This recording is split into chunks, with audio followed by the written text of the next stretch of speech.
प्रिय दर्शकों, स्वागत है हमारे YouTube प्रभाष ज्ञान दर्पण चैनल में। इस वीडियो का मुख्य विषय है बुरी योनि से उद्धार कैसे होवे। जैसे प्राचीन काल में एक सियार और एक वानर मित्र भाव से एक ही स्थान पर रहते थे। दोनों को अपने पूर्व जन्म का स्मरण था। एक समय वानर ने सियार को स्मशान में घृणित शव को खाते देखकर पूछा, मित्र, तुमने पूर्व जन्म में क्या किया था जिससे तुम्हें इतना निषिद्ध तथा घृणित भोजन करना पड़ता है? सियार ने कहा, मित्र, मैं पूर्व जन्म में वेदों का पारंगत विद्वान और समस्त कर्म कलापों का ज्ञाता वेद शर्मा नाम का ब्राह्मण था। उस जन्म में मैंने एक ब्राह्मण को धन देने का संकल्प किया था, पर उसको दिया नहीं। उसी से इस बुरी योनि तथा बुरे आहार को प्राप्त हुआ हूँ। प्रतिज्ञा करके यदि ब्राह्मण को वह वस्तु नहीं दी जाती तो उसका 10 जन्मों का पुण्य तत्काल नष्ट हो जाता है। अब तुम बताओ, तुम किस कर्म विपाक से वानर हुए? वानर बोला, मैं भी पूर्व जन्म में ब्राह्मण ही था।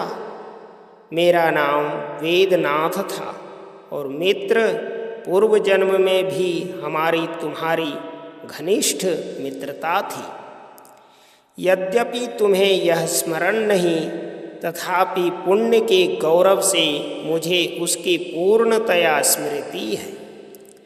उस जन्म में मैंने एक ब्राह्मण का शाक चुराया था, इसलिए मैं वानर हुआ हूँ। ब्राह्मण का धन लेने से नरक तो होता है ही है, नरक भोगने के बाद वानर की ही योनि मिलती है।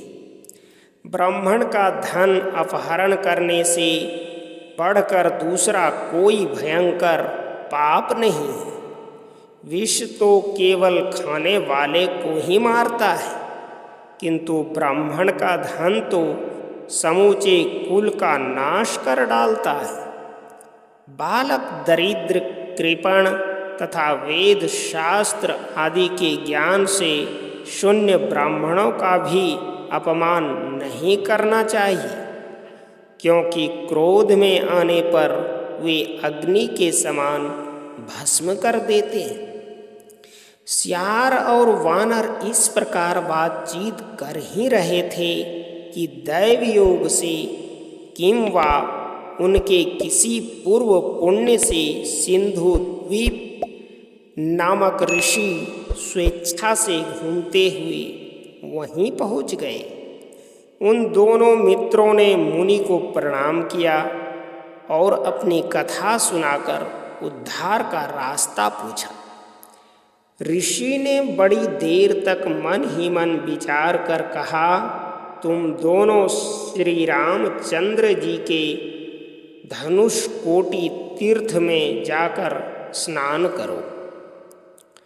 ऐसा करने से पाप से छूट जाओगे।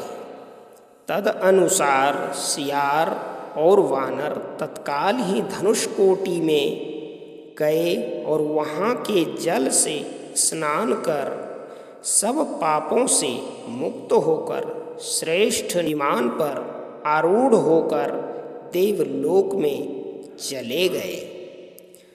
प्रिय दर्शकों, इस कहानी के द्वारा अवश्य हमें समझना चाहिए कि हमें किस प्रकार का कर्म करना चाहिए। मैं आशा करता हूँ वीडियो पसंद आया होगा। वीडियो पसंद आए तो चैनल को सब्सक्राइब करें, लाइक करें, शेयर करें।